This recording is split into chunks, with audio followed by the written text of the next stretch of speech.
The last very benign type of seizure I'll discuss is febrile seizures. These are incredibly common. This is the most common cause of seizures in children, and it's by far. And it's the typical febrile seizure. We define a typical febrile seizure for a very good reason, and that's because if you detect it, you need to do no workup at all. By definition, a febrile seizure must occur between age 6 months and 6 years. The child must have a fever either during or just after the seizure. Remember, it's not the temperature that's causing the seizure, it's actually the inflammatory cytokines, such as interleukin-1, that are causing the seizure in the brain. So the fever may be slightly delayed after the seizure. In fact, it commonly is. So they just have to have a fever around that time. The episode should last less than 15 minutes, and they should have only one episode in the 24-hour period. And it should be a generalized seizure. A focal seizure is not a febrile seizure. If the child meets all of these criteria, this is a typical febrile seizure and no workup is necessary. For many of us in the care of children, if we see this child recover and looking better, we're going to send them home without doing anything. We may even do that in some children who are very reassuring appearing and have a high fever if they violate some of these criteria.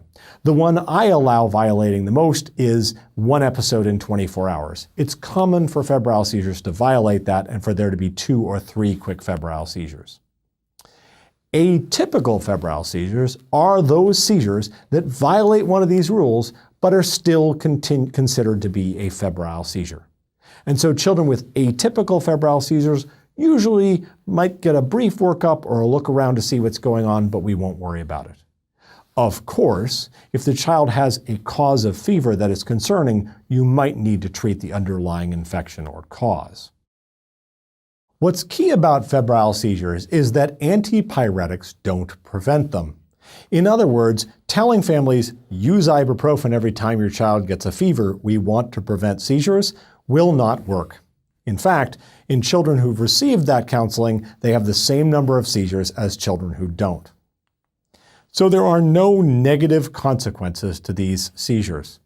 It's not going to be a problem.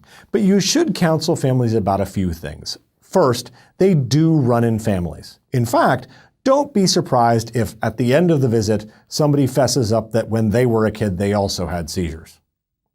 Another thing to counsel families about is that these are benign entities. And the question in every parent's brain that's burning in the back of their head is, did this cause brain damage? You should come out and tell them their child's going to be just fine. The last thing to worry about is that they can come back. 1/3 of children who present with febrile seizures will have another before they outgrow them around the age of 6 years of age. If the first febrile seizure was before the age of 1, that risk increases to 50%.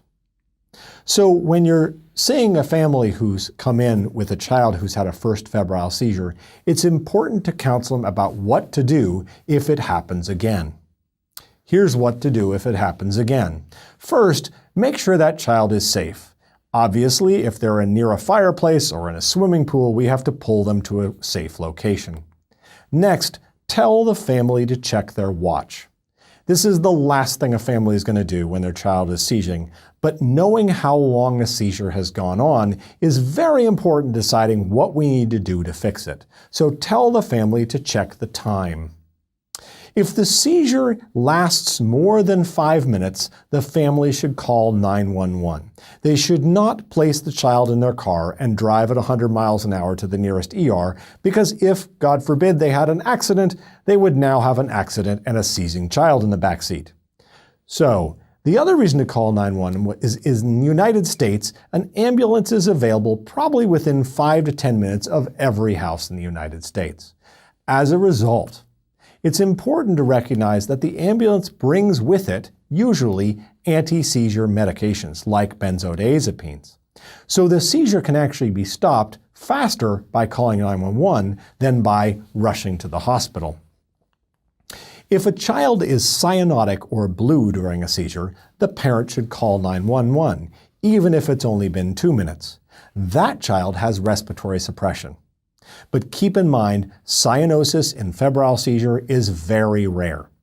Circumoral cyanosis can happen, but that's not necessarily from hypoventilation or hypoxia.